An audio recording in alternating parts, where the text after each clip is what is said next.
Fala, queridos, tudo bom com vocês? Beleza? Bom, tô aqui mais uma vez para a gente dar sequência à nossa matéria e como eu já te disse na semana passada, a gente ia terminar essa parte que a gente falou sobre o diagrama de fases, propriedades coligativas, pressão osmótica, osmose reversa, inclusive fizemos os exercícios, beleza? E cá estamos para começar seu próximo livro e a gente começa falando de ninguém menos e nenhum assunto menos que cinética química. Então daqui para frente a gente vai ficar algumas aulinhas falando sobre essa parte da química, que inclusive é muito importante, principalmente para você que quer passar na FUVEST. FUVESTinha adora questões de cinética química. Dentre todas, eu acredito que seja a que mais goste. Então é bom a gente ficar ligeiro com isso aqui, beleza? Principalmente com essa parte inicial. Lembra que a FUVEST adora pegar coisa primária e dificultar, certo? Então quanto melhor nossa base está consolidada, mais fácil para a gente depois. Beleza? Então toma cuidado de tomar essas rasteiras na parte do começo da matéria. Não adianta você ser top, acertar o final e errar o básico, que não adiantou em nada. Fechado? Então toma cuidado com isso aqui.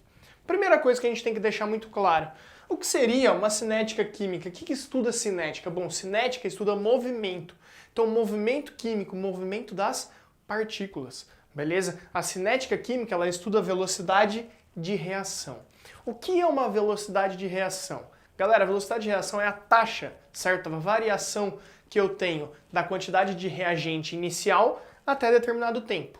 Ou da quantidade de formação do produto de um tempo até outro, certo? É o intervalo, essa quantidade que variou dentro de um espaço de tempo, certo? Então sempre é uma taxa, uma variação da quantidade, seja do reagente, seja do produto, dentro de um tempo. Combinado? Então isso a gente vai deixar claro como sendo a velocidade de uma reação, é essa taxa de variação. Combinado?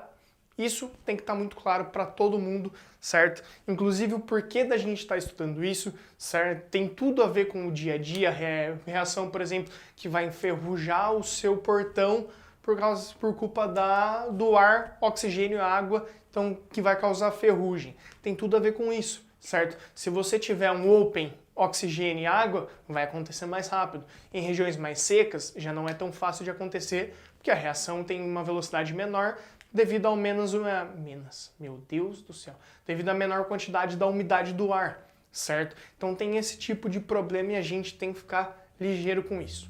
Fechado? Além de misturas porque a gente coloca na geladeira para diminuir a velocidade de reação, freezer, que é maior ainda essa diminuição. Então a gente sempre tem que ficar ligeiro quanto a isso e é por isso que a gente tem que estudar isso de uma forma ou de outra.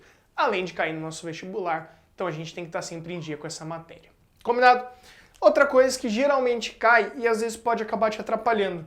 Que, galera, quando eu vou medir a velocidade de uma reação, lembra que essa velocidade ela pode variar durante a reação. Ela começa um pouquinho mais rápida e ela vai diminuindo conforme o tempo, beleza? Então a gente trabalha com intervalos. A gente trabalha com intervalos que a gente chama de velocidade média. A gente estuda a velocidade média de uma reação, beleza? E claro, ela tem aquela formulinha que todo mundo, todos vocês já conhecem, já viram, que é a variação da concentração.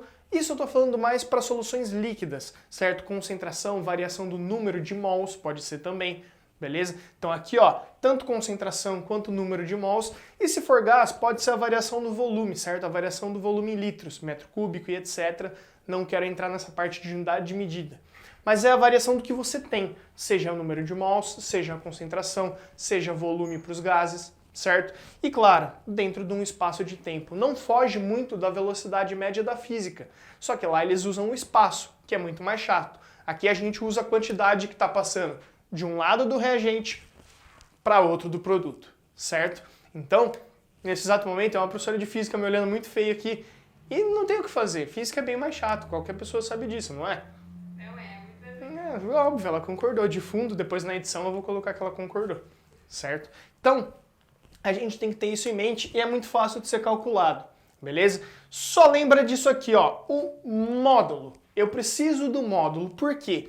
Porque, galera, a gente pode calcular a velocidade, como eu disse, pela variação do produto, da formação do produto, ou pela variação do consumo do reagente. Só que pense um pouquinho, se eu analisar o consumo do reagente, eu tinha mais, e conforme eu vou consumindo, eu tenho menos. Essa variação vai para o lado negativo. E aqui a gente não quer trabalhar com velocidades negativas. Na física tem o conceito do porquê o negativo. Aqui a gente prefere evitar. Então, por isso do módulo. Porque o reagente, se ele for analisado, a variação vai ser negativa porque é um consumo. E o produto, por estar formando, eu tinha nada e eu vou subindo, vai ser positivo, então não precisaria. Então, de maneira geral, como a gente, na maioria das vezes, vai analisar a parte dos reagentes, então a gente adota o módulo para, como eu posso dizer, unificar a resposta. Beleza? Passou uma sirene aqui, ó, a polícia, o negócio tá doido aqui. Beleza? Então, a gente tem que ficar ligeiro com isso, não esquece do módulo, não vai ter velocidade negativa, esquece isso, beleza? O máximo que pode aparecer antes do módulo é o negativo, porque você está analisando a taxa de consumo, e o consumo tende a sempre diminuir a quantidade, beleza? Isso é muito bom estar claro na cabeça de vocês. Mesmo porque, galera, isso aqui, ele pode ser, alguma vez alguém pode te pedir, ou qualquer coisa assim, medido por um espectro, certo? Que vai analisando a massa, consequentemente, o número de mols. Isso pode ser medido por condutibilidade elétrica, caso sejam íons. Então, conforme eu vou consumindo meus íons, eles vão deixando de ser íon, deixa de conduzir corrente elétrica. E a gente pode analisar por isso, entre tantos outros fatores. Combinado? Só que tem algumas coisinhas que eu quero deixar muito claro com vocês a respeito, principalmente de gráfico. Então, dá uma olhadinha nisso aqui, ó. Gráficos desse tipo, por exemplo, ó. Eu coloco um gráfico para vocês e eu posso perguntar coisas sobre esse gráfico a respeito de velocidade média e cinética química. Então aqui eu tenho a reação, ó, de decomposição da água oxigenada, certo? H2O2 formando H2 e gás oxigênio, beleza? Isso se dá num gráfico de concentração por tempo, beleza? E aí eu posso analisar da seguinte forma, presta atenção nesse gráfico. Se eu perguntasse para vocês, ó, a velocidade média de H2O2 no intervalo de 0 a 10, presta atenção nisso aqui, ó, deixa eu colocar um parente aqui, ó, parente. De 0 a 10, o H2O2 ele saiu de 1 e foi até, bom, vamos dar uma olhadinha aqui, ele foi até um pouquinho torto, mas ele foi até 0,7. Então ele foi de 1 menos 0,7 dividido pelo tempo, que foi de 0 até 10, 10 até 0. E não esquece do módulo, isso aqui é 0,3 dividido por 10. Portanto, a velocidade média é igual a 0,03. E aí tem as unidades, no caso de concentração, mol sobre litro vezes segundo, beleza? Então tem a sua unidade ali, beleza, mas 0,03. Fechado? Perceba agora, se eu perguntar para vocês qual a velocidade média da formação de H2 nesse mesmo intervalo, ó. O mesmo 0 até 10.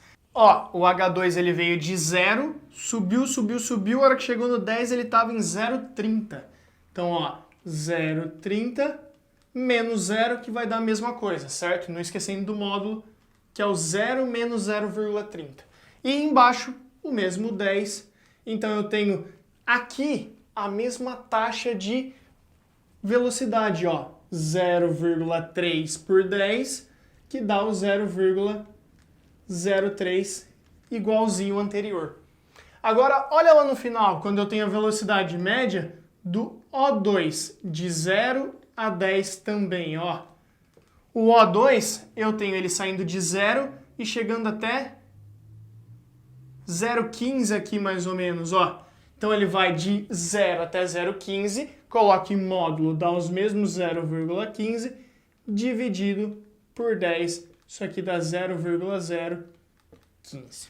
O que tem de especial nisso aqui, galera? Aqui dentro do gráfico, a velocidade média, a velocidade com que consome ou com que forma, tem que ser proporcional aos coeficientes da minha reação, ó. Aos coeficientes. Aqui no caso é o 1. Perceba que quem tem coeficiente igual, que é o peróxido e o hidrogênio, eles têm no mesmo intervalo, eles têm a mesma quantidade de velocidade, 0,03 e 0,03. E adivinha, quem tem o coeficiente 1, que é o oxigênio, tem a velocidade caída pela metade.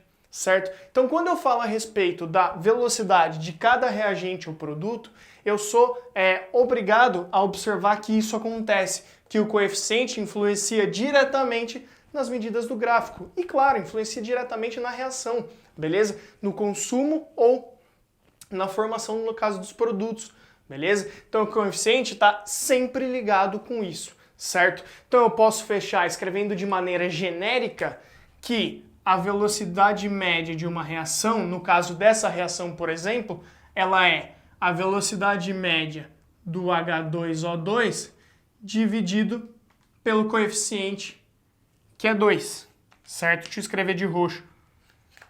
Dividido por 2. E isso é igual à velocidade média de H2 dividido pelo coeficiente dele também, que é o 2.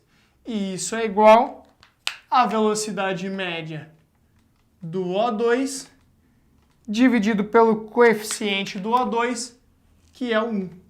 E aí eu tenho uma relação entre as velocidades, beleza? E dessa forma, perceba o seguinte, eu sempre vou pegar para fazer a velocidade média da reação, eu posso usar qualquer um deles, eu posso usar qualquer reagente, qualquer produto. Basta eu fazer a velocidade média desse reagente ou produto dividido pelo coeficiente estequiométrico do balanceamento dele na minha reação, beleza? Não importa qual eu use, vai dar certo. Por exemplo, 0,03, que é a velocidade média do H2O2, dividido pelo coeficiente, dá os mesmos 0,015. 0,03 dividido por 2, que é o do H2, dá os mesmos 0,015. Mas, Chiru, e do O2? É 0,015 já, só que eu vou dividir ele pelo 1, que é o coeficiente dele. Então, todos vão dar 0,015 para esse caso de velocidade média da reação. E aí é o mol vezes litro a menos 1, segundo a menos 1. Pode ser horas, pode ser o que for.